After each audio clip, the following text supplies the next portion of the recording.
Alors, les pierres.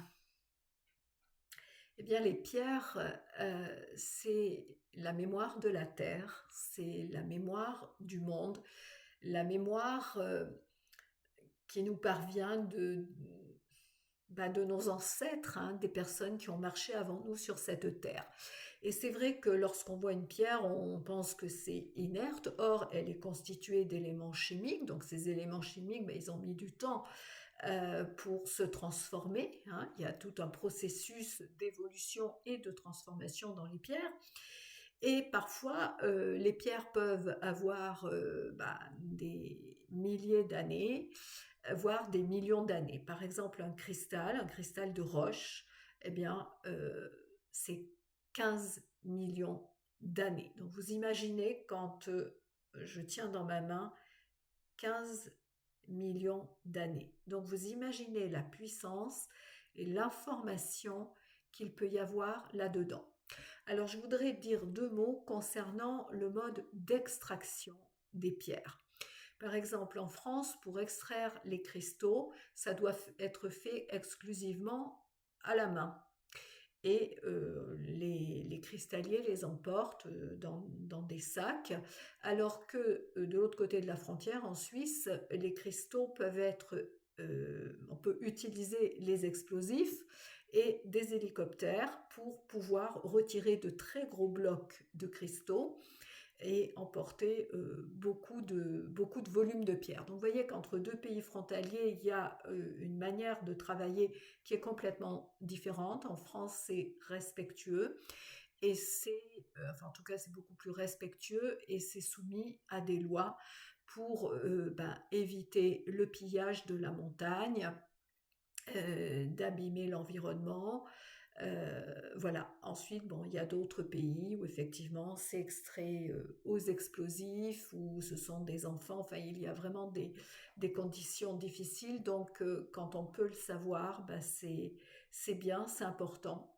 Et ça m'amène aussi à vous dire que moi, il m'est arrivé plusieurs fois, puisque donc je suis en communication directe avec les pierres.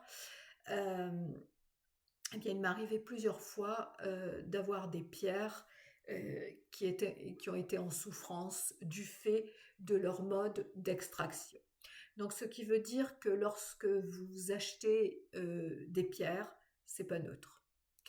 C'est pas neutre. Elles ont non seulement l'histoire de la Terre, de l'humanité, du monde, et ça c'est extraordinaire, c'est émouvant, c'est sacré, mais elles ont aussi l'histoire, une mémoire au niveau de leur extraction, euh, qui a aussi un impact énergétique au niveau de la pierre et de ce qu'on va faire avec cette pierre.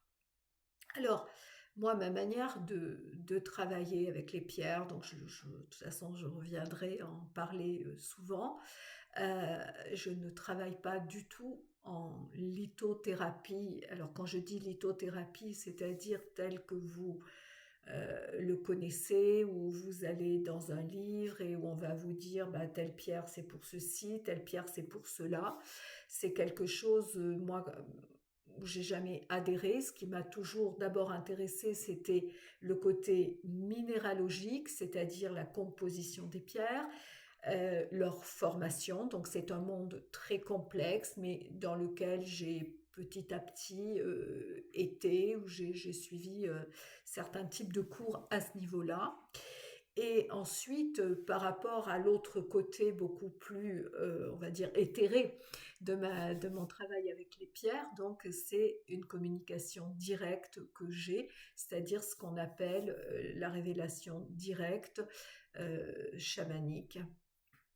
Et donc c'est quelque chose qui est venu à moi, bon, voilà, j'avais déjà des perceptions d'autres niveaux depuis enfant, mais au niveau des pierres, c'est quelque chose qui est venu voilà, de manière très impromptue et j'ai mis un moment avant de comprendre ce qui se passait. Euh, et donc, c'est cette communication que j'ai, ce qui fait que je ne regarde jamais un livre de lithothérapie ou quoi que ce soit. J'ai vraiment une relation bien particulière, d'abord de communication avec les pierres, et ensuite, eh bien, je vois ce qu'il est juste ou pas de faire. Donc, parfois, je les utilise exclusivement en guidance, pour moi ou pour des clients. En plus, je ne les utilise pas physiquement, hein. Là, j'ai les yeux fermés et les pierres viennent à moi euh, et me donnent donc des messages. Ou alors, lorsque c'est beaucoup plus physique, eh bien, voilà, j'ai l'information directement de la pierre, de ce pourquoi elle vient, de ce avec quoi je peux l'utiliser.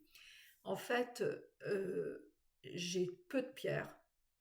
Alors quand je dis peu, non, j'en ai beaucoup autour de moi, mais ce que je veux dire, je n'ai pas beaucoup d'espèces, beaucoup de catégories de pierres. Bon, j'en ai voilà, par goût, mais qui ne vont pas me servir pour travailler. Alors que celles qui vont euh, accompagner mon travail au niveau de mes clients, donc sous diverses formes, en fait, il y en a peu. Euh, et dans la même espèce, des fois j'en ai plusieurs. Et je vous expliquerai pourquoi dans une autre vidéo.